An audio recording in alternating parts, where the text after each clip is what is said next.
وہ زمانے میں معزز سے مسلمان ہو کر اور تم خوار ہوئے تارک قرآن ہو. خیرکم من تعلم القرآن وعلمہ، تم میں سے بہترین لوگ وہ ہیں جو قرآن سیکھیں اور سکھائیں. بسم اللہ الرحمن الرحیم. اللہم صلی علی محمد وعلی آل محمد وبارک وسلم. السلام علیکم ورحمۃ اللہ وبرکاتہ. ناظرین، پروگرام قرآن فورم میں ایک نئے موضوع کے ساتھ ایک بار پھر آپ کی خدمت میں حاضر ہیں. کہا جاتا ہے کہ اولاد اللہ سبحانہ و تعالیٰ کی ایک خوبصورت نعمت ہے، اور اللہ سبحانہ و تعالیٰ نے قرآن حکیم میں اس اولاد کو زینت اور دنیا کی رونق کہا ہے. یہ دنیا کی زینت اور رونق اس وقت بنے گی کہ جب اس کی اچھی دینی، اخلاقی اور اس کو اچھے تعلیمی زیور سے آراستہ کیا جائے گا، اور اس کی صحیح معنوں میں اچھی نشو و نما کی جائے گی. والدین کا اس حوالے سے اولاد کے کیا حقوق ہیں، یہ تمام چیزیں آج کے پروگرام میں ہم اپنے معزز مہمان کے ساتھ اس پر گفتگو کریں گے اور جاننے کی کوشش کریں گے کہ دین اسلام میں اس حوالے سے ہمیں کیا رہنمائی ملتی ہے. ہمارے ساتھ حسب روایت موجود ہیں ملک کے معروف دینی اسکالر جناب شراء الدین شیخ صاحب. السلام علیکم ورحمۃ اللہ وبرکاتہ. وعلیکم السلام ورحمۃ اللہ وبرکاتہ. شیخ صاحب کیسے مزاج ہیں آپ کے؟ الحمدللہ رب العالمین. آپ خیریت سے؟ ماشاء اللہ، اللہ کا شکر ہے. شیخ صاحب آج ہمارا جو عنوان ہے وہ اولاد کی تربیت یا تربیت اولاد کے حوالے سے ہے، اور اس حوالے سے ہم سنتے ہیں کہ مختلف مراحل ہیں انسانی زندگی کے. تو ہم بالکل ہی شروع سے بات کرتے ہیں تاکہ تمام ہی ادوار جو ہیں وہ گزرتے چلے جائیں، تب تمام پر بات بھی ہو جائے. تو جو پہلا دور ہے، جو بچہ بالکل ہی نومولود ہے، وہاں سے اولاد کی کیا حقوق ہیں جو والدین پر عائد ہو جاتے ہیں؟ نحمد و نصلی علی رسول الکریم، اما بعد، بسم اللہ الرحمن الرحیم. بڑا اہم اور قیمتی موضوع ہے، اس سے کہ آج کل اولاد کے حقوق، اولاد کی تربیت، اس سے بڑا صرف نظر بھی ہے، اور اس کو کوئی جاب یا ذمہ داری نہیں سمجھا جاتا. ہم جس دین کے ماننے والے ہیں وہ اتنا پیارا دین ہے کہ بندے کے دنیا میں آنے سے پہلے سے لے کر بندے کے دنیا سے جانے کے بعد تک کے لیے بڑی تفصیل سے رہنمائی عطا کرتا ہے. بچہ دنیا میں نہیں آیا اس سے پہلے کی رہنمائی بھی ہے، تفصیل ہو جائے گی، ورنہ اس سے پہلے بھی بہت ساری ہدایات ہیں، اور جب بندہ دنیا سے جاتا ہے تو تب بھی بہت ساری تفصیلی ہدایات ہیں. خیر، بچہ پیدا ہو گیا، چاہے اللہ نے بیٹا عطا فرمایا، بیٹی عطا فرمائی، دونوں اللہ کی نعمت ہے، اللہ کا شکر ادا کیا جائے. اور پیدا ہوتے ہی جو فوری عمل کرنے والا ہے وہ اس کے دائیں کان میں اذان اور بائیں کان میں اقامت کہنا، یعنی پہلے دن سے اس کی عقیدے کی تربیت. اللہ سب سے بڑا ہے، اور اللہ کی توحید کی گواہی، اللہ کے نبی علیہ السلام کی رسالت کی گواہی، نماز کی طرف اور فلاح کا تصور، آخرت کا تصور، وہ یا پہلے دن سے بنیادی عقیدے کی تعلیم اس کے وجود میں ڈالی جا رہی ہے. پھر یہ کہ اللہ کے نبی صلی اللہ علیہ وسلم نے یہ بھی ہدایت دی کہ 7واں دن آ جائے تو عقیقہ کرنا، بچہ ہو تو 2 بکروں کو ذبح کیا جائے، 2 جانوروں کو پیش کیا جائے اللہ کی راہ میں، بچی ہے تو 1 پیش کیا جائے. اسی طرح اس کا اچھا نام رکھا جائے، نام کم از کم ایسا ہو کہ جس کے مفاہیم اچھے ہوں، مفہوم اچھا ہو.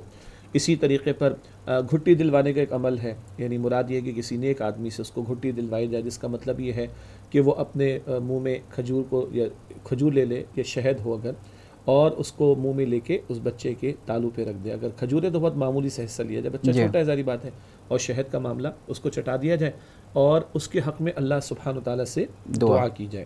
اسی طرح لڑکا ہے تو جب مناسب موقع ہو تو اس کے ختنہ کا بھی اہتمام کیا جائے. یہ بالکل شروع کا تصور ہے جب بچہ ابھی پیدا ہوا ہے.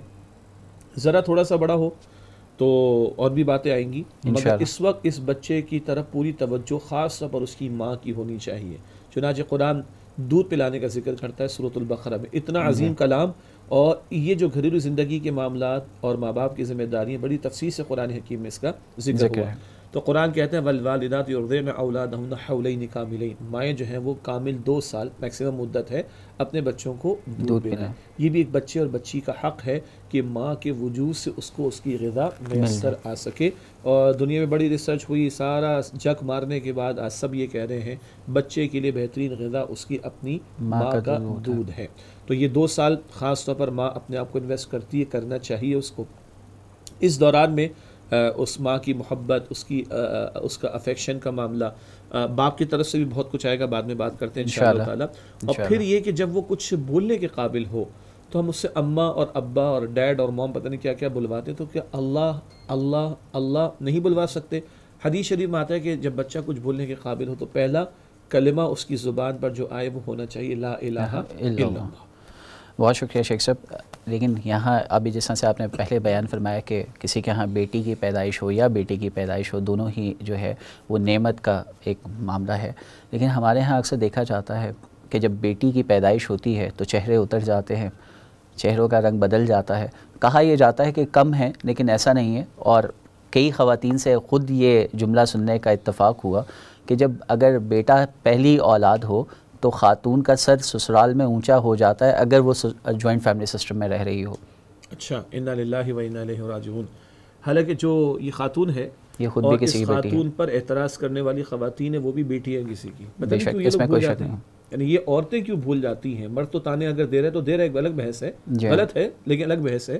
اگر کوئی عورت ساس ہونے کے ناطے تانا دے رہی ہے یا وہ بھاوج ہونے کے ناطے، نند ہونے کے ناطے، ادروائز وہ تانا دے رہی ہے ایک عورت کو کہ اس کے گھر میں بیٹی کیوں پیدا ہو گئی، تو ان عورتوں کو خیال نہیں آتا وہ خود بھی بیٹی ہیں اور ان کی بھی بیٹیاں ہوں گی. انا للہ و انا الیہ راجعون. چہرے تو 14 صدیوں پہلے بھی بنتے تھے، آپ کو یاد ہے، بلکہ بگڑتے تھے.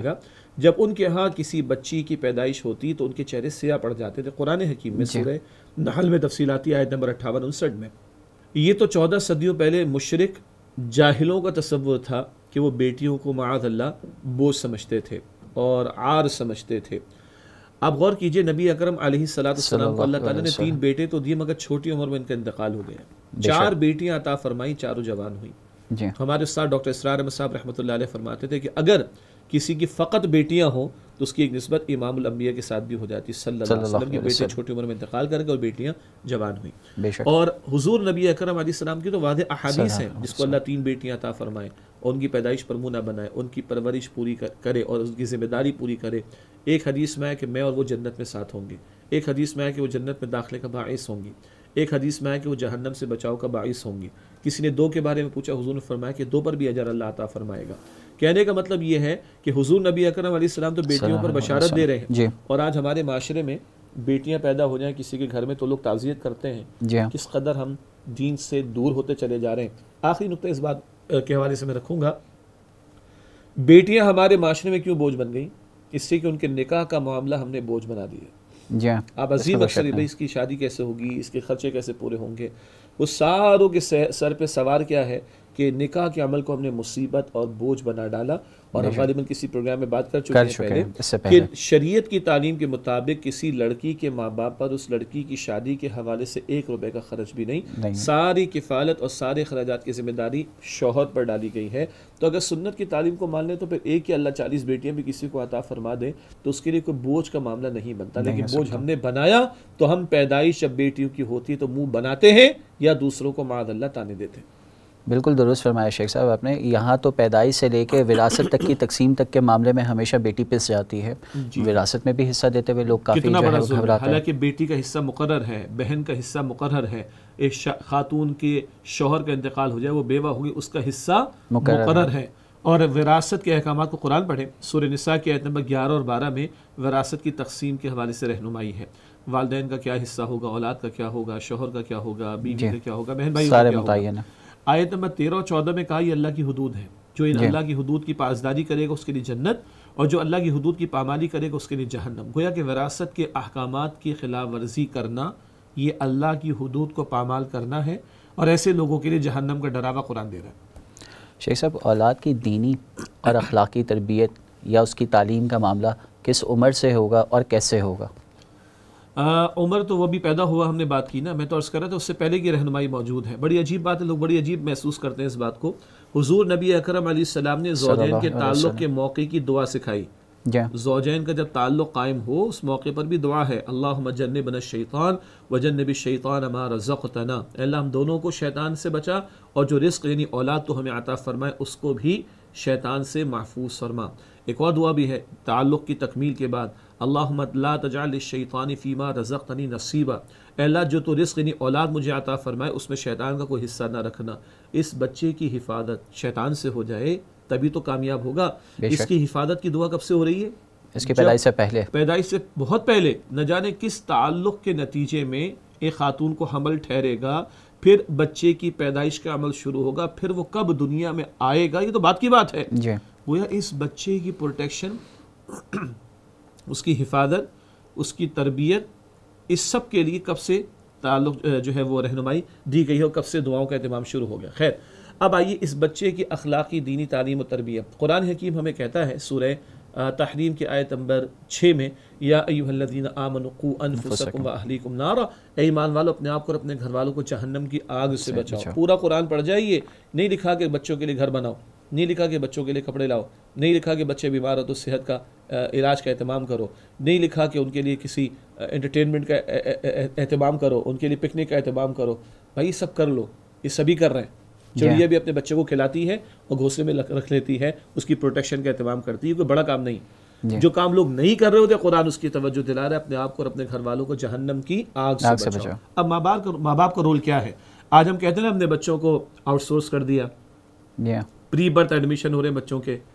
ابھی بیچارہ کچھ بولنے کے قابل ہی ہوا ہے کہ اس کو اٹھا کے ڈپازٹ کرا دیا، اور ماں سے دور اور باپ سے دور نہ جانے کیا کچھ. لیکن حضور نبی اکرم علیہ الصلوۃ والسلام فرماتے، بخاری شریف کی روایت ہے، ہر بچہ فطرت پر پیدا ہوتا ہے، پھر اس کے ماں باپ، فطرت سے مراد اسلام پر، پھر اس کے ماں باپ میں جو اس کو یہودی، نصرانی اور مجوسی بنا دیتے ہیں. تو سارا بلیم نمبر 1 اس پر ہے، ماں باپ پر. باقی ایکسٹرنل فیکٹرز یہ ہیں، میڈیا کے پریشر ہے، یہ ہے، وہ سب ہے بھائی، لیکن ساری ذمہ داری اولاً ماں باپ پر ہے. اس کے ماں باپ اس کو یہودی، نصرانی اور مجوسی بنا دیتے ہیں. اور آج ماں باپ بھی سمجھے کہ ہم نے آؤٹ سورس کر دیا تو ہماری ذمہ داری ختم ہو گئی. ایسا قطعاً نہیں. ماحول بڑا خراب، یہ پریشر بہت زیادہ، نہیں. ذمہ داری ماں باپ کی ختم نہیں ہوتی. اولین ذمہ داری ماں باپ ہی کی بنتی ہے، اپنے بچوں کی اخلاقی تربیت کی، اپنے بچوں کی دینی تربیت کی، ان کے عقیدے کو درست رکھنا، ان کے کردار کو درست رکھنا، ان کو اللہ کا بندہ بنانے کی کوشش کرنا. اولین یہ ذمہ داری ماں باپ پر ہے. شیخ صاحب، جیسا سے ابھی آپ نے بیان فرمایا کہ ان کی پیدائش سے پہلے یا بالکل ہی چھوٹی عمر میں جو ہے ان کو اسکول میں داخل کروا دیا جاتا ہے یا ان کے بوجھ سے آزادی حاصل کرنے کی کوشش کی جاتی ہے.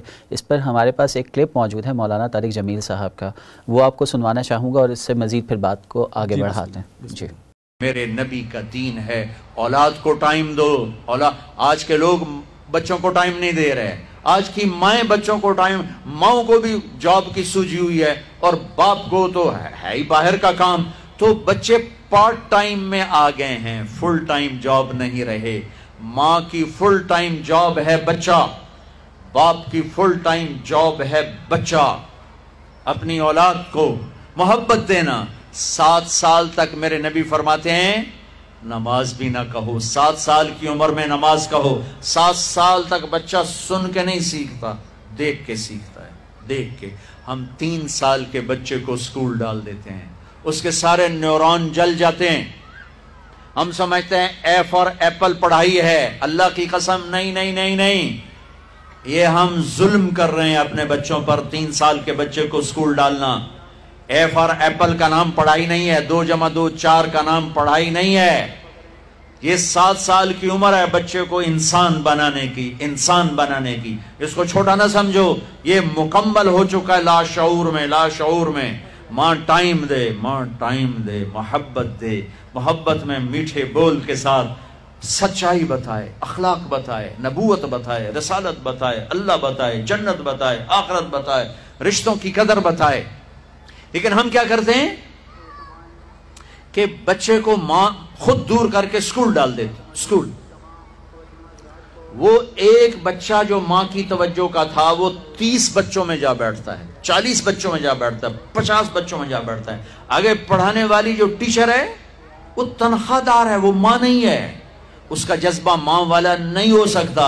ایک ماں ایک بچے کو ٹائم دینے سے جان چھڑا کر 3 سال کے بچہ پیمپر لگا ہوا اسکول چھوڑ کے آ گئی. یہ ظالم ماں باپ ہیں. میری تم سمے نہ سمجھو لیکن مجھے صحیح بات کہنا میری ذمہ داری ہے. شیخ صاحب، آپ نے کلپ سماعت فرمایا. مولانا بھی فرما رہے ہیں کہ اپنے بچوں کو زیادہ سے زیادہ وقت دو اور عمومی طور پر ہمارے ہاں اسی وقت کا فقدان ہے. تو یہ وقت کہاں سے لے کے آئیں بچوں کے لیے؟ دیکھیے، یہ کہنا کہ میرے پاس وقت نہیں ہے، اس کا سوال پہلے تو یہ کیا جائے کہ کس کام کے لیے وقت نہیں ہے. کیا کبھی کوئی کہہ سکتا ہے کہ میرے پاس کھانے کے لیے وقت نہیں؟ ایسا تو نہیں ہے. کھائیں گے نہیں تو کام کیسے کریں گے؟ کوئی کہہ سکتا ہے انتہائی معذرت کے ساتھ واش روم کا تقاضا کہ کوئی کہہ سکتا ہے میرے پاس وقت نہیں؟ ایسا تو کوئی بھی نہیں. ایک حاجت ہے نا. تو سوال یہ کہ میرے بچے میری ذمہ داری ہیں کہ نہیں، اور کل کیا میں ان کے حوالے سے اللہ کے ہاں جواب دہ ہوں کہ نہیں. اگر ایک مسلمان سے میں بات کر رہا ہوں، کافروں کی تو بات ڈیفرنٹ ہو جائے گی نا. جو اللہ ہمارے ہاں تو آج بھی ان کو بڑھاپے کا سہارا تصور کیا جاتا تو ہے. اگر میں یہ تسلیم کرتا ہوں کہ مجھے مرنا ہے اور مجھے اللہ کے سامنے جواب دیں، تو کل اللہ مجھ سے پوچھے گا. حدیث میں ہے، حدیث بخاری شریف میں، کلکم راعین وکلکم مسئول عن رعیتہ، ہر ایک تو بس راعی ہے، نگہبان ہے، اس کی رعیت میں جو لوگ ہوں گے ان کے بارے میں اس سے سوال کیا جائے گا. باپ ہے تو اولاد کے بارے میں، شوہر ہے تو بیوی کے بارے میں، مالک ہے تو غلام کے بارے میں، اور وقت کا حکمراں ہے تو رعایا کے بارے میں، اور بیوی ہے تو شوہر کا بستر، گھر، مال اور اولاد کے بارے میں.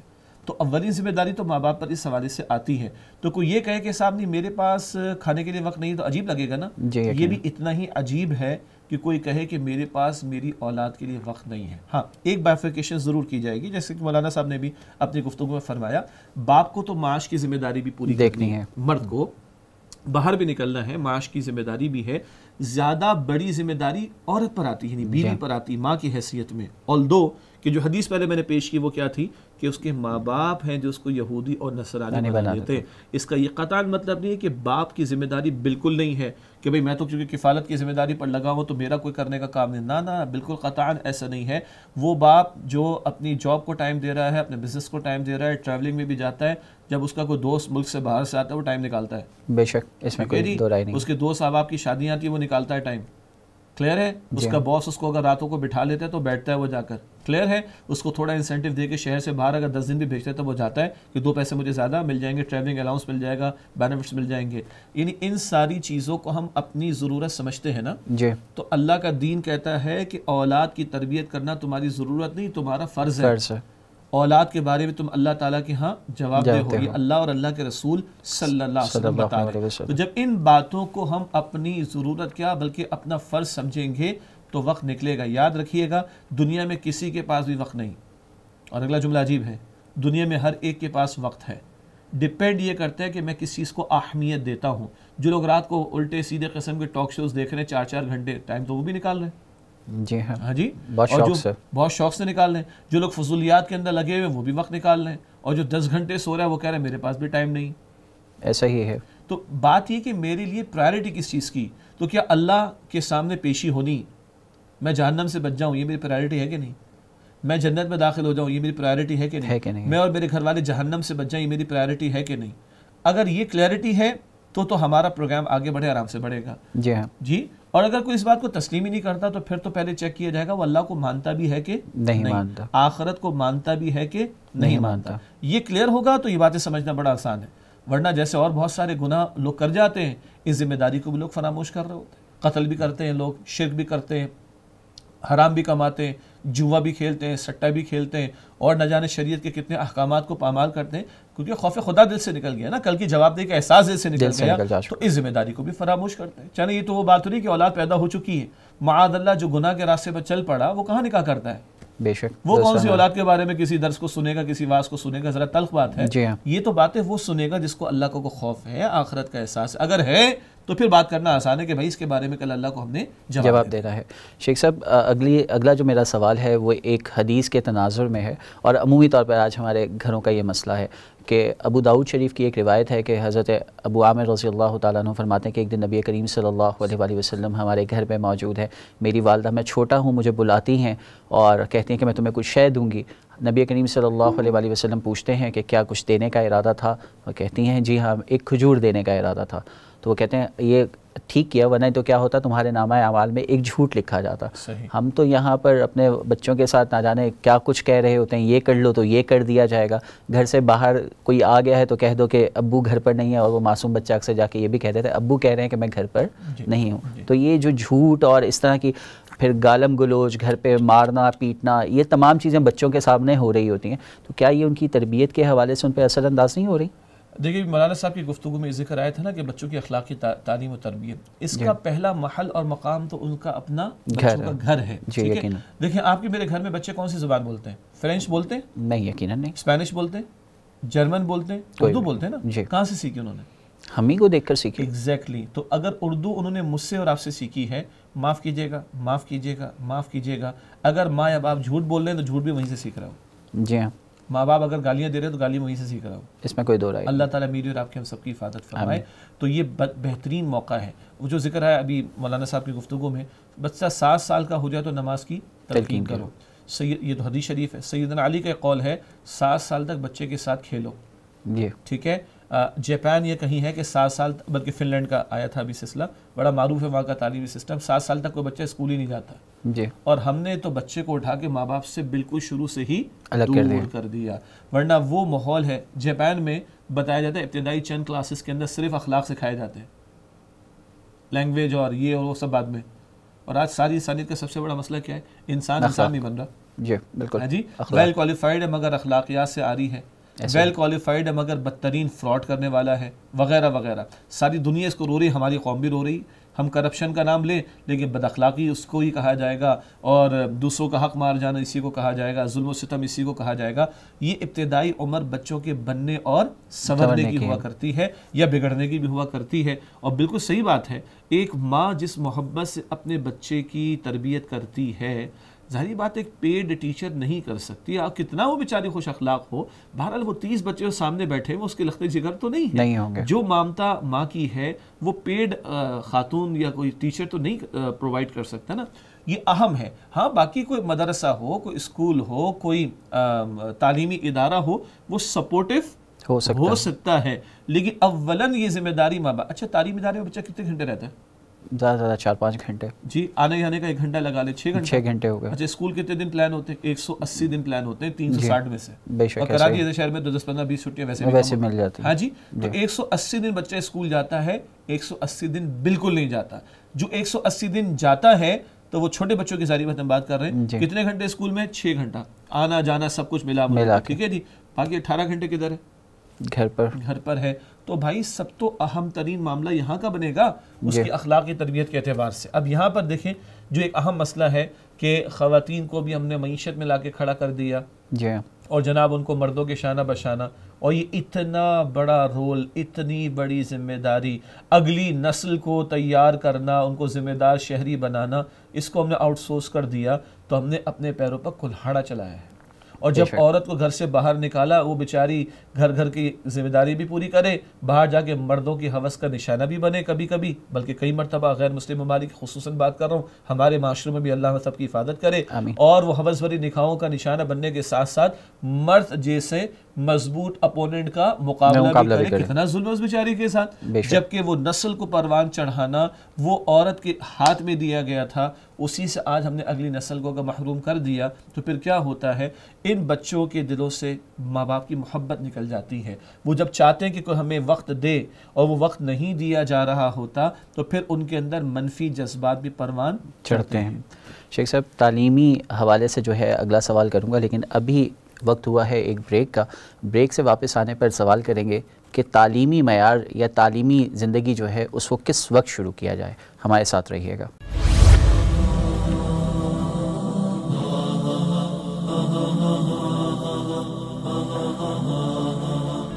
وہ زمانے میں معزز سے مسلمان ہو کر اور تم خار ہوئے تاریخ قرآن ہو.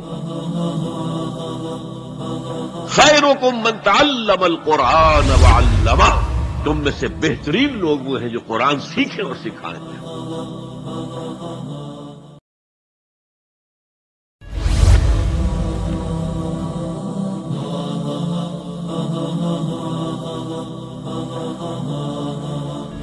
وہ زمانے میں معزز سے مسلمان ہو کر اور تم خار ہوئے تاریخ قرآن ہو. خیرکم من تعلم القرآن وعلمہ, تم میں سے بہترین لوگ وہ ہیں جو قرآن سیکھیں اور سکھائیں.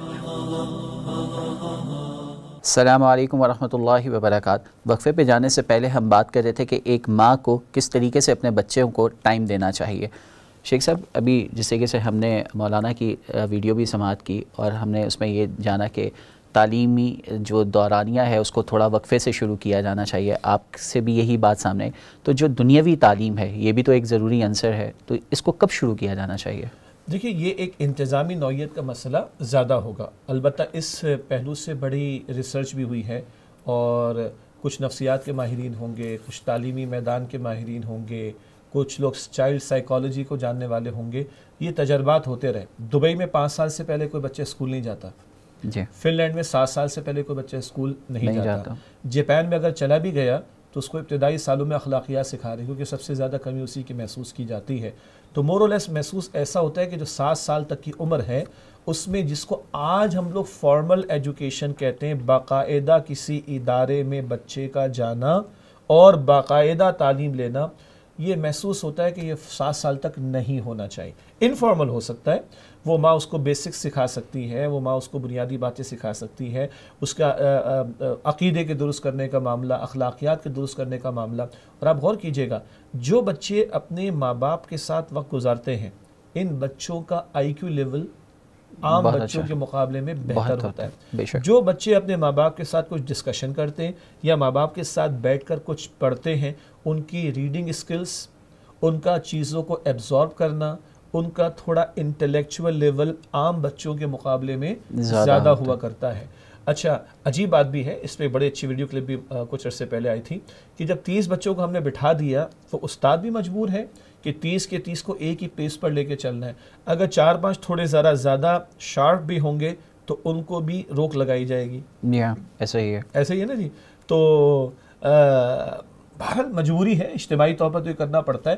لیکن اگر اس بچے کو اپنے ماں باپ کی طرف سے زیادہ وقت مل رہا ہو یا ماں باپ کے ساتھ وقت گزارنے کا موقع مل رہا ہو تو یہ جو ایوریج پیس تھا نا، اس سے نمبر 1 اس زائد بھی سیکھ سکے گا. اور یہ جو ہم باؤنڈ کر رہے ہیں نا کہ سلیبس ہم نے دے دیا یہ بچوں کو پڑھانا ہے، تو بچے ایک ہی پیراڈائم کے اندر جو ہے نا ان کی کھوپڑی چل رہی ہوتی، ادھر کا ادھر کا ان کو کچھ نہیں پتا ہوتا. لیکن وہ بچے جن کو ماں باپ نے وقت دیا ہوتا ہے اور دے رہے ہوتے ہیں، وہ ادھر ادھر کا بھی ذہن رکھتے ہیں، سوچ رکھتے ہیں. تو جو اسپیسیفک وہ پڑھ رہے ہیں اس کا ایبزارپشن اور اس کے بارے میں مزید ڈیپتھ کا ملنا اور دیگر چیزوں سے اس کو ریلیٹ کرنا ان کے لیے آسان ہو رہا ہوتا ہے. یہ تو ہے فارمل ایجوکیشن کے بارے میں. لیکن اصل بات کیا ہے، اگر ماں باپ اپنی ذمہ داری صحیح طور پر ادا کر رہے ہوں، خود باعمل بن رہے ہوں، تو یہ جو تربیت بچے کی لرننگ بائی ایکشن ہوتی ہے، اس کا کوئی اور سبسٹیٹیوٹ نہ کوئی ادارہ ہو سکتا ہے، نہ کوئی اور انوائرمنٹ ہو سکتی ہے. درست فرمایا آپ نے. بیٹے اور بیٹی کیا دونوں کے لیے تعلیمی معیار یکساں ہوگا یا الگ الگ ہوگا، دینی، دنیاوی اور اخلاقی؟ بڑا اہم سوال ہے. جہاں تک اخلاق کی بات ہے تو دونوں کے لیے سیم ہونا چاہیے. سچ بولنا ہے دونوں نے بولنا ہے، جھوٹ سے بچنا ہے دونوں نے بچنا ہے. ایک ایگزامپل آ گئی. اب آئیے دینی تعلیم کے اعتبار سے، بالکل دینی تعلیم بچوں کی بھی ہونی چاہیے، بچیوں کی بھی ہونی چاہیے، لڑکوں کی بھی ہونی چاہیے، لڑکیوں کی بھی ہونی چاہیے. لیکن جب ہم پوری امت کی سطح کی بات کریں اور پورے کے پورے دین کی تعلیم یافت والے لوگ موجود ہوں تو یہ تقاضا تو ساری امت سے بھی نہیں ہے. یعنی فرض کفایہ جسے ہم کہیں گے کہ پورے دین کا علم کچھ لوگوں کے پاس ہوئی، فرض کفایہ کے درجے کی شے ہے. اسی لیے ہر علاقے میں 2-4 حضرات کا صاحب علم ہونا، جن کو ہم عالم دین کہتے ہیں، مفتی کہتے ہیں، ضروری ہے تاکہ بقیہ لوگوں کو جب حاجات پیش آئے تو وہ علم دین کے مطابق رہنمائی دے سکیں. لیکن ایک ہوگا فرض عین کا معاملہ، نماز مرد پر بھی فرض ہے، عورت پر بھی. لڑکے بڑے ہوں گے ان کو بھی ادا کرنی ہے، بچیاں بڑی ہوں گی ان کو بھی، تو یہ فرض درجے کا علم ہو جائے گا. تو ایک ہے دین کا بنیادی علم، وہ مرد کو بھی دیا جائے گا، عورت کو بھی، بچوں کو بھی دیا جائے گا اور بچیوں کو بھی. پھر ایک آتی بات اسپیشلائزیشن کے اعتبار سے، مفتی بننے کا معاملہ اور مجتہد بننے کی بصیرت حاصل کرنا. ظاہری بات ہے کہ عورتوں سے اتنے بڑے تقاضے نہیں ہیں، تو وہ اسپیشلائزیشن والا معاملہ مردوں کے لیے زیادہ ہوگا بنسبت عورتوں کے. اب آئیے عصری تعلیم کے اعتبار سے. عصری تعلیم کے اعتبار سے بہت سادہ سی بات یہ ہے، پہلے تو یہ طے ہو کہ مرد اور عورت کیا بالکل برابر ہیں. کچھ لوگوں کا خیال ہے جی، اور آج کل کے دور میں تو اس کو زیادہ پیش کیا جاتا ہے، مساوات کا نعرہ اور پتہ نہیں کیا. ویسے بے وقوفی کی بات نہیں، کیا مرد اور عورت بالکل برابر؟ ایک پروگرام میں ہم بات کر چکے ہیں. جی بالکل. جی مطلب بتائیے نا کہ مرد بچے کو جنم دینے کا فریضہ انجام دے سکتا ہے؟ اگلے آنے والے وقتوں میں ہو سکتا ہے کہ سائنس اتنی ترقی کرے، پھر ہم پتہ نہیں انسان کو انسان تو نہیں رہنے دیں گے نا، ہم کچھ اور بنا دیں گے. بالکل. تو اگر تو انسانیت کے شرف سے کوئی ہٹ رہا ہے تو پھر بات ہی کرنا بیکار ہے. یقیناً انسان ہے اور رہے تو مجھے بتائیے کہ مرد اور عورت بالکل برابر ہیں؟ یقیناً برابر نہیں ہے. اللہ تعالیٰ نے فزیکلی ان کو الگ بنایا، سینٹیمنٹس کے اعتبار سے الگ بنایا، جذبات اور احساسات کے اعتبار سے الگ بنایا. تو مرد کا دائرہ کار، عورت کا دائرہ کار شریعت نے الگ مقرر کیا. ٹھیک ہے، اگر یہ چیز کلیئر ہو جائے تو بات بڑی آسان ہے کہ اصلاً عورت پر ذمہ داری گھر کے اعتبار سے ہے. ہمارے کوئی انسٹیٹیوشن، کوئی ادارہ، کوئی یونیورسٹی، کوئی کالج نہیں ہے جو یہ سرٹیفکیٹ دیتا ہو کچھ تعلیم کے بعد کہ بیوی ایسی ہوتی ہے، ماں ایسی ہوتی ہے. کوئی سرٹیفکیشن نہیں. اتنی بڑی ذمہ داری کے لیے کوئی رہنمائی ہمارے یہاں کسی ادارے کے اندر الا ماشاءاللہ موجود نہیں ہے. یہ اصل ذمہ داری اس کی تھی اور ہے کہ جس پر فوکس کرتے ہوئے لڑکیوں کی تعلیم کا بندوبست ہونا چاہیے. اچھا، پھر ہم معاشرے میں دیکھتے ہیں کہ ہاں کچھ اس وقت آہت کے تقاضے بھی ہیں کہ فلاں فلاں فیلڈز میں خواتین کی ضرورت ہوگی. اگر میری اہلیہ کو دانتوں کا پرابلم ہو جائے گا تو میں یہی پسند، وہ نقاب کرتی ہیں الحمدللہ، پردہ کرتی ہیں شرعی طور پر، تو میں یہی پسند کروں گا کہ میں کسی فیمیل ڈاکٹر کو ہی دکھاؤں، میل کو نہ دکھاؤں. اور فیمیل ڈاکٹر بھی فیمیل پیشنٹس کو اٹینڈ کرے، وہ زیادہ ایزی ہوگا ان کے لیے. سمجھ آتی ہے بات، یعنی میڈیکل کی فیلڈ کے اندر، تعلیم کے شعبے کے اندر سمجھ آتی ہے بات کہ چھوٹے بچوں کی تعلیم خاص طور پر عورتوں کے حوالے ہو. جب کبھی بھی فارمل ایجوکیشن کی ضرورت پیش آ جائے تو وہ عورتیں ہی بچوں کو پڑھائیں، وہ زیادہ اچھی بات ہے. ورنہ ہم مرد اگر آدھے گھنٹے کیا 15 منٹ بھی اگر چھوٹے بچے ہماری گود میں بیٹھ جائیں اور ہمارے سامنے بیٹھ جائیں، اس کے بعد کیا ہوتا ہے ہم سب کو پتہ ہے. یہ تحمل اللہ نے مرد کو نہیں دیا، یہ تحمل اللہ نے عورت کو دیا ہے. تو یقیناً کچھ فیلڈز ایسی ہو سکتی ہیں جہاں عورتوں کی خدمات کی ضرورت ہوگی، یہ بات بھی سمجھ میں آتی ہے. مگر یہ کہنا کہ عورت جو ہے نا وہ اوپر سے جا کر پیراشوٹ سے نیچے کودنا بھی شروع کر دے، کرتب بھی دکھائے، مطلب یہ کہنا کہ ایک فلائٹ پہ 250 لوگ موجود ہیں، 200 لوگ موجود ہیں، ایک عورت ہی ٹرے لے کے جائے گی تو مرد کی بھوک مٹے گی کھانے کی؟ نہ بھائی نہ. وہ مرد بھی اگر ٹرے لے کے چلے گا اور وہ سرو کرے گا تو بھی لوگوں کی بھوک یہاں تو نہ کرے نا، اس کو اور آگے بڑھاتے چلے جائیں. تو اگر یہ دائرہ کار کی کلیئرٹی ہو کہ مرد کی اصلاً ذمہ داریاں کیا ہیں، عورت کی اصلاً ذمہ داریاں کیا ہیں، شریعت کہاں ایک لائن ڈرا کرتی کہ یہ عورت کا دائرہ کار ہے، مرد کا دائرہ کار ہے، یہ کلیئر ہوگا تو اب ان کو تعلیم کس نوعیت کی دینی ہے اس پر بھی ڈسکشن کرنا اور اس پر کوئی رائے قائم کرنا، کوئی سسٹم بنانا وہ آسان ہو جائے گا. شیخ صاحب جیسے ابھی آپ نے بتایا کہ ایک مرد بڑا مشکل ہو جاتا ہے کہ وہ 15 منٹ بھی کسی بچے کو سنبھالے، اور ہمارے ہاں بڑا ایک مقولہ مشہور ہے کہ کھلاؤ جو سونے کا نوالا اور دیکھو شیر کی آنکھ سے. تو اس کو بنیاد بنا کر اکثر جو ہے وہ مرد اس کو اگر بنیاد نہ بھی بنائے تو میں چونکہ ایک مرد ہوں تو بچوں سے اس طرح سے پیار کرنا جیسے کہ ایک ماں کرتی ہے وہ ہمارے ہاں مردوں کا نظر نہیں آتا، جبکہ آپ صلی اللہ علیہ وسلم کے حوالے سے تو ہمیں سیرت سے کچھ اور واقعات ملتے ہیں. مطلب شیر کی نگاہ سے دیکھنے والا جملہ کیونکہ بعد میں ہے نا تو شاید وہی رہ جاتا ہے. جی ہاں، پہلا جملہ کیا تھا؟ سونے کا نوالا. ہاں تو وہ یاد کیوں نہیں رہتا ہمیں؟ یعنی اگر وہ صحیح ہو رہا ہو تو پھر شاید شیر کا دیکھنا، یعنی شیر کی نگاہ کا دیکھنا اس کی حاجت پیش نہ آئے. اس کا مطلب ہم نے خود ہی پہلے اپنے آپ کو نیگیٹو اپروچ پہ رکھا ہوا ہے کہ جب تک میں یہ نہیں کروں گا میرے بچے نے سیدھا نہیں ہونا. حالانکہ ہم بھول جاتے ہیں میرا بچہ ہے، یقین تو معاف کیجیے گا، تو پھر کسی ٹیڑھا کا بیٹا بھی ٹیڑھا ہی ہوگا، یقین اس پہ کوئی دو رائے نہیں. تو مطلب یہ کہ تھوڑی کلیئرٹی رکھیں. تو سونے کا نوالا وہ پہلے ہے، مراد ہے کہ ترغیب ہے، تشویق ہے. ہاں کبھی نگاہ رکھنے کی ضرورت پیش آتی ہے، نرمی سختی کا امتزاج ضروری ہوا کرتا ہے، لیکن ایک تھانے دار کی شکل اختیار کر لینا. اور جیسے شوہر گھر میں داخل ہو، باپ گھر میں داخل ہوا، بچے کونے میں کہیں دبک گئے، یہ تو ظلم ہے. اللہ کے نبی صلی اللہ علیہ وسلم کو جب پتہ چلا کہ ایک صاحب اپنے بچوں کے ساتھ کوئی نرمی والا معاملہ نہیں کرتے تو اللہ کے رسول علیہ السلام ایک ذمہ داری دینا چاہتے تھے. آپ نے ان کو کہا کہ تمہیں میں یہ ذمہ داری نہیں دوں گا، جو اپنے بچوں کے ساتھ نرمی نہیں کرے گا وہ کسی اور کے ساتھ کیا نرمی کرے گا. یہی وجہ ہے کہ ہمارے ہاں بہت ساری دینی جماعتوں میں جب ذمہ داران بنائے جاتے ہیں، لوگوں کو ذمہ داریاں دی جاتی ہیں تو بڑے اور بزرگ یہ بھی دیکھتے ہیں کہ بھئی یہ شادی شدہ ہے کہ نہیں. شادی شدہ ہوگا تو کچھ نہ کچھ اس کو احساس، مروت، محبت، شفقت، نرمی وغیرہ کا اندازہ ہوگا، ورنہ تو پتہ نہیں جس کو یہ اندازہ نہیں ہوگا کیا سے کیا نہ کر جائے. تو یہ ذمہ داری دیتے وقت بھی دیکھا جاتا ہے کہ بندہ شادی شدہ ہے کہ نہیں، جس کا مطلب یہ ہے کہ ایکسپیکٹیشن یہ ہے نرمی ہونی چاہیے، شفقت ہونی چاہیے، امتزاج ضرور ہوگا. جی ٹھیک ہے، یہ نہیں کہ بالکل کھلا ڈھلا ماحول ہو جائے اور بچے جو چاہیں سو کر رہے ہیں، وہ بھی کاؤنٹر پروڈکٹیو ہو جائے گا. مگر بنیاد تھانے داری کے انداز کی نہ ہو، بنیاد اولاً نرمی، شفقت اور محبت کی ہونی چاہیے. بے شک آپ نے درست فرمایا، اور یہی جیسا سے ابھی آپ نے بتایا کہ بچوں کو اگر وہ کچھ کرنا چاہ رہے ہیں تو یہ اجازت نہیں کہ ہر چیز کر رہے ہوں. تو اسی بنیاد پہ اگلا سوال میرا یہ ہے کہ آج بچے وہ پرانے بچے تو ہیں نہیں کہ تفریح کے مواقع جو ہیں ان کے پاس وہی پرانے ہیں. آج کا بچہ جو ہے وہ انٹرنیٹ کی زندگی گزار رہا ہے، انٹرنیٹ ہے اس کے پاس، موبائل ہے، ویڈیو گیمز ہیں.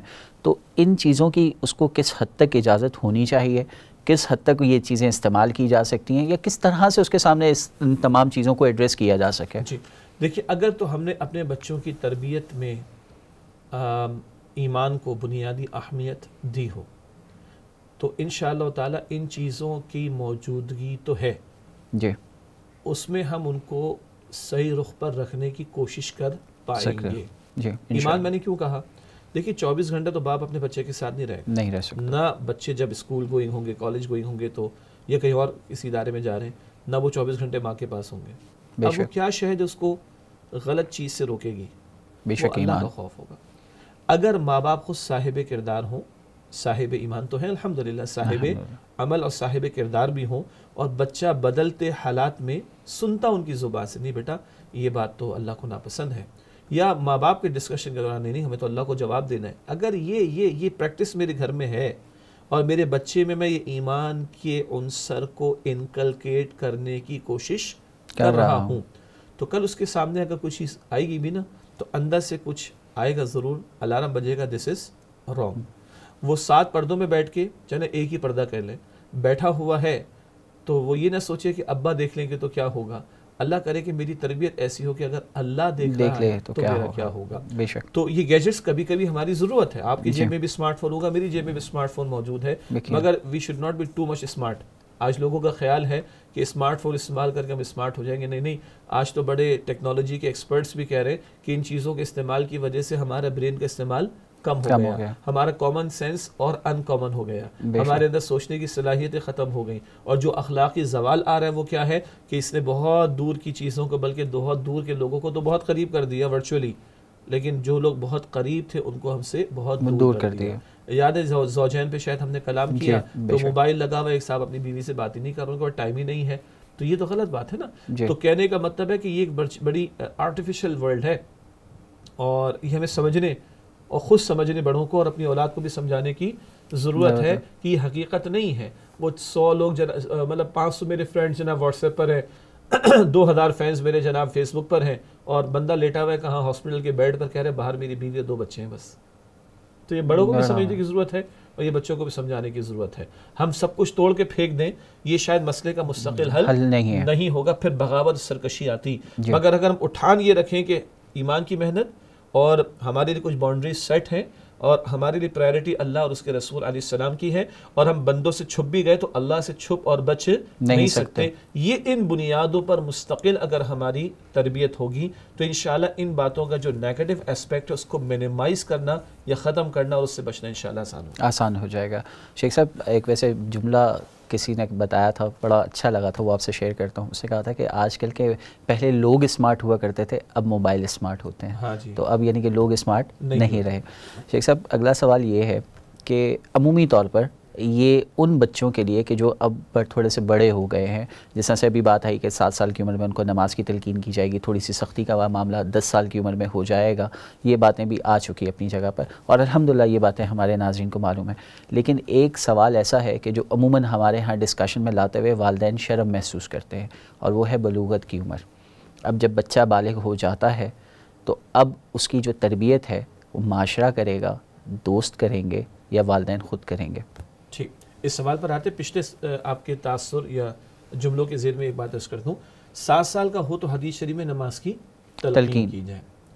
البتہ اگر ماں باپ خود نمازی ہیں تو یہ بچہ 2 ڈھائی سال 3 سال کی عمر میں بھی جائے نماز پہ کھڑا ہو جائے گا. جی، تلقین بے شک 7 سال میں کرے، لیکن ماں باپ خود اگر، اسی لیے باپ کو کہا کہ فرض تو مسجد میں جا کے باجماعت ادا کرے، سنت جب کبھی بھی محلے میں ہے تو گھر میں آ کے ادا کرے. ٹھیک ہے، ماں تو گھر میں ادا کرے گی تو وہ تو عمل شروع ہو جائے گا بہت پہلے سے. اچھا، اور سختی کرے 10 سال کو، تو یہ بھی حدیث کے الفاظ ہیں. سختی کا مطلب کیا ہے؟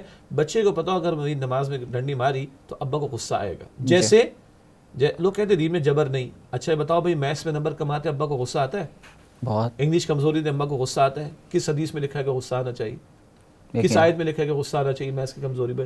نہیں، اس کی فاؤنڈیشن مضبوط ہونی چاہیے، اس کی ایجوکیشن اچھی ہو جائے گی. ایسے ہی ہے نا؟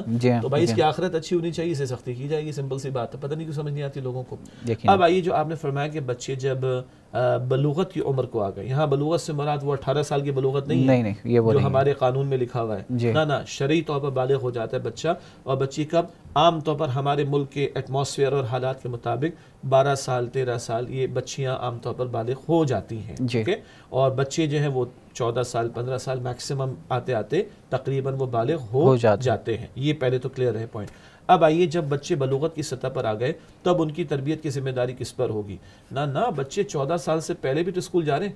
جی، بچیاں 12 سال سے پہلے بھی تو اسکول جا رہی ہیں. تو معاشرہ تو ان کو ملنا شروع ہو گیا. جی، اب معاشرے میں ان کے ٹیچرز بھی ہوں گے، ان کا اسکول بھی ہوگا، ان کے کلاس میٹس بھی ہوں گے، ان کا میڈیا بھی ہوگا، الیکٹرانک میڈیا بھی ہوگا. جی، تو آلریڈی یہ سارا کچھ چلا آ رہا ہے. جی. تو ہمیں یہ احساس کرنا ہے کہ اب اس معاشرے میں ہمارے اس بچے کے مینٹورز بہت زیادہ ہو گئے ہیں. جی. اگر ماں باپ نے اس سطح پر بھی، وہ 10 سال کا ہو رہا ہے، 12 سال کا ہو رہا ہے، اس سے پہلے بھی محنت، اگر فرملی محنت نہیں کی تو ہم نہیں سکھائیں گے تو کچھ اور لوگ سکھائیں گے. تو بہتر ہے کہ ہم ہی سکھا لیں، اور یعنی صحیح چیز. اور کچھ اور لوگ غلط سکھا رہے ہو تو ان بچوں کو الارم بجنا شروع ہو جائے کہ یہ غلط سکھایا جا رہا ہے. میں نے تو اپنے امی ابو سے یہ سنا ہے، اماں ابا نے تو یہ پڑھایا تھا، اماں ابا دین کی محفل میں لے گئے تو وہاں پہ یہ تھا. تو یہ کلیئرٹی پہلے ہو، کیونکہ یہ کہنا کہ بلوغت کے بعد اس کو بہت سارا ایکسپوجر ملے گا، نہ آج ایکسپوجر گھر میں آ چکا ہے اس اسکرین کے ذریعے، چاہے وہ ٹیلی ویژن کی اسکرین ہو یا اسمارٹ فون کی سو کالڈ اسکرین ہو. تو یہ ایکسپوجر تو مل رہا ہے بچے کو، 10 سال والے کو مل رہا ہے، 8 سال والے کو بھی مل رہا ہے. اور ہم لوگ سنتے ہیں نا جو بچے بہت بڑے ہو گئے ہیں. جی. بات ایک حد تک صحیح بھی ہے کہ بہت بات کی بات ہے، بہت جلدی ان کو سمجھ میں آنا شروع ہو گئی. یہی میں اس کو کہہ رہا ہوں، اول دن سے اگر ماں باپ اپنی ذمہ داری صحیح طرح ادا کریں گے تو وہ جو غلط آ رہا ہوگا دیگر مقامات سے ان کے الارم بجنا شروع ہو جائیں گے. لیکن بہرحال پریکٹیکلی جب ہم دنیا میں اس وقت بیٹھے ہوئے ہیں تو ہو سکتا ہے ماں باپ سے پہلے کوتاہی ہو گئی. آپ ایک بات شاید کریں گے بعد میں، آپ کے ذہن میں شاید نہ ہو، معاف کیجیے گا، کہ جو بچے بڑے ہو گئے ان کا کیا کریں گے آپ؟ جی. جو کالج یونیورسٹی جانے والے ہیں تو ماں باپ کہتے ہیں جی ہم تو پہلے خود سیدھے نہیں تھے. یہ بڑا ٹچی قسم کا سوال ہے. اس کا سادہ سا جواب یہ ہے کہ بہت کلیئرٹی رہے اس بارے میں کہ اگر ماں باپ کا معاملہ دنیا داری کا تھا اور دین کی طرف نہیں تھے اور اب ان کو احساس ہو گیا تو اپنے بچوں کو بٹھا کر ان کے سامنے اعتراف کر لیں کہ بیٹا تمہاری ماں نے غلط کیا، تمہارے باپ نے غلط کیا، تمہارے والدین سے غلطی ہوئی تھی، یہ جو ہم کر رہے تھے یہ غلط تھا جی. اور پھر اب ہم نے آن بورڈ ایک دوسرے کو لینا ہے اور ہم سب نے مل کر اللہ کو راضی کرنے کی کوشش کرنی ہے. آگے سے لوگ ایک تلخ سوال کرتے ہیں، آج ہی وہ بچے کہیں گے اپنے مزے تو اڑا لیے، اب ہماری جوانی آ گئی تو ہمارے پر پابندیاں لگ رہی. تب بھی کہیں بیٹا دیکھو زندگی موت کا کوئی بھروسہ نہیں. خاندانوں میں مثالیں ہوں گی، گلی محلوں میں مثالیں ہوں گی، بچے 4 سال میں بھی انتقال کرتے ہیں، 14 سال میں بھی انتقال کرتے ہیں. We never know. اگر تمہارے ابا کو غلط کر رہے تھے اور اب سمجھ میں آ گئے تو بیٹا صحیح بات یہ تمہارے ابا غلط تھے، لیکن تمہارے ابا بھی نہیں چاہیں گے کہ تم بھی غلط کرو اور پھر پتہ نہیں موقع ملے کہ نہ ملے. یہ احساس کریں اور اپنے بچوں کے سامنے اعتراف کر لیں اور اللہ سے مانگیں.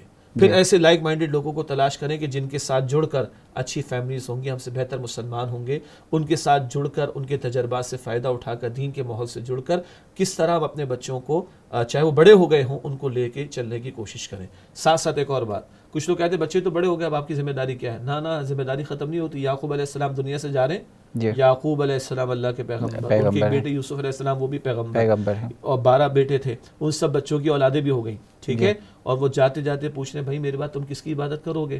سب نے کہا ایک اللہ واحد کی عبادت کریں گے. حالانکہ یہ بیٹے وہ ہیں جن میں ایک پیغمبر ہے یوسف علیہ السلام، اور بیٹے بھی صاحب اولاد ہو چکے ہیں. تو یعقوب علیہ السلام دادا ہو گئے کہ نہیں؟ بے شک. وہ بھی جاتے جاتے اپنے ان بچوں کو جو صاحب اولاد ہو چکے ہیں اللہ کی عبادت کی وصیت کرتے جا رہے ہیں. نوح علیہ السلام کا ایک بیٹا نافرمان تھا، کب تک سمجھاتے رہے؟ جب تک کہ عذاب نہ آ گیا، آخری وقت تک سمجھاتے رہے. تو یہ ذمہ داری رہے گی برقرار. کیوں؟ مجھے اپنی اولاد کو صدقہ جاریہ بنانا ہے، تو یہ میری انویسٹمنٹ ہے بھائی، میں تو اس کی کوشش بھی کروں گا اور حفاظت بھی کروں گا تاکہ بہترین ریٹرن آخرت میں مجھے ملتا رہے. انشاءاللہ ایسا ہی ہوگا. شیخ صاحب آخری سوال کہ صرف اور صرف یعنی کہ بچے بڑے ہو گئے، اپنا کاروبار یا اپنا کام کرنا شروع کر دیا، یہیں تک کی ذمہ داری ہے یا نکاح کی ذمہ داری بھی والدین پر عائد ہوگی؟ نکاح کی ذمہ داری والدین پر، خاص طور پر باپ پر آتی ہے، کیونکہ کفالت کی ساری ذمہ داری کس پر ہے؟ باپ پر ہے. بیٹی ہو یا بیٹا، نکاح کی ذمہ داری باپ پر ہے. اور اگر اس میں کوتاہی ہوتی ہے اور جو کہ ہو رہی ہے اور اس کوتاہی کے نتیجے میں جو کچھ ہو رہا ہے، جو کہ ہو رہا ہے، جو تباہی آ رہی ہے، جو کہ ہم دیکھ رہے ہیں، تو باپ پر ذمہ داری آتی ہے. خصوصاً باپ پر اس لیے کہہ رہا ہوں کہ کفالت کی ذمہ داری اس پر ہے. اولدو کے ماں باپ دونوں کی ذمہ داری کہ جہاں ان کے اخلاق کی حفاظت کرنی، ان کی تربیت کرنی ہے، وہاں ایمان کی حفاظت کے لیے حیا کی حفاظت بہت اہم ہے. حدیث میں آتا ہے کہ حیا اور ایمان دونوں ساتھی ہیں، ایک چلا جائے تو دوسرا بھی چلا جائے گا. اور حضور نے یہ بھی فرمایا صلی اللہ علیہ وسلم، نکاح کرو کہ اس سے نگاہ نیچی رہتی ہے، شرمگاہ کی حفاظت رہتی ہے. حیا محفوظ ہوگی تو ایمان محفوظ ہوگا. اس حیا کی حفاظت کے لیے نکاح کو لازم قرار دیا گیا. شیخ صاحب ایک بات اس کے ساتھ جوڑنا چاہوں گا. ہمارے ہاں تو بلکہ یہ کہا جاتا ہے کہ بچہ اپنے پیر پہ کھڑا ہو جائے، اور بچی بھی کسی جاب پہ چلی جاتی ہے، پڑھائی کر رہی ہے مستقل طور پر، بس اس کو ہمیشہ چھوٹا، یا تو ایک دم کوئی بات کرے تو کہہ دیتے ہیں کہ بہت بڑا ہو گیا ہے، اور اگر کوئی اس طرح کی بات آ جائے تو ابھی تو چھوٹا، اس کی عمر ہی کوئی نہیں ہے. بس وہی بات ہے نا کہ ہم منافقت پر ہے نا، کبھی کہتے ہیں بہت بڑا ہو گیا، کبھی کہتے ہیں بہت چھوٹا ہے. وہ اتنا چھوٹا نہیں ہے، نہ وہ اتنی چھوٹی ہے. ان کا مائنڈ سیٹ ہم سے زیادہ سیٹ ہو گیا ہے، جی ان کو بہت کچھ ایکسیس اویلیبل ہو گیا ہے، ان کو بہت کچھ سمجھ آ گیا ہے، اور بہتر یہی ہے، میں زیادہ اور مزید اس پر بات نہیں کرنا چاہوں گا، بہتر یہ ہے کہ ان حقائق کا ہم ادراک کریں. شتر مرغ کی طرح مٹی کے اندر منہ ڈالے بیٹھنے سے کوئی فائدہ نہیں ہوگا. پانی سر سے گزر رہا ہے ہمارے، جی احساس کرنا ضروری ہے. اور اب یعنی ارلی میرج اس کی ترغیب ہمارا دین ہمیں دلاتا ہے، اس کی بڑی برکت ہے. کسی اور موقع پر تفصیلاً کلام کر لیں گے، کیونکہ اس کو بھی مایوب سمجھنے لگے لوگ ہمارے، معاذ اللہ. اس پہ کچھ حد تک کلام تو ہم لوگ پچھلے پروگرام میں اپنے کر بھی چکے ہیں. اچھی بات ہے، لیکن بہرحال یہ ہے کہ یہ نکاح کر دینے کی ذمہ داری بھی باپ پر ہے، ورنہ اگر اولاد کسی برائی میں مبتلا ہوتی ہے تو باپ سے پوچھا جائے گا. بہت شکریہ شیخ صاحب، آپ نے اپنے قیمتی وقت سے ہمیں وقت دیا. ناظرین، یقیناً والدین کے اوپر ان کی اولاد کی ذمہ داری بہت زیادہ ہے، کیونکہ یہ اولاد ہی ان کے لیے صدقہ جاریہ ہے. اللہ سبحانہ و تعالی ہماری اولادوں کو ہمارے لیے صدقہ جاریہ بننے کی توفیق عطا فرمائے. انشاءاللہ اگلے ہفتے کسی نئے موضوع کے ساتھ دوبارہ آپ کی خدمت میں حاضر ہوں گے. جب تک کے لیے اپنا خیال رکھیے. السلام علیکم ورحمۃ اللہ وبرکاتہ.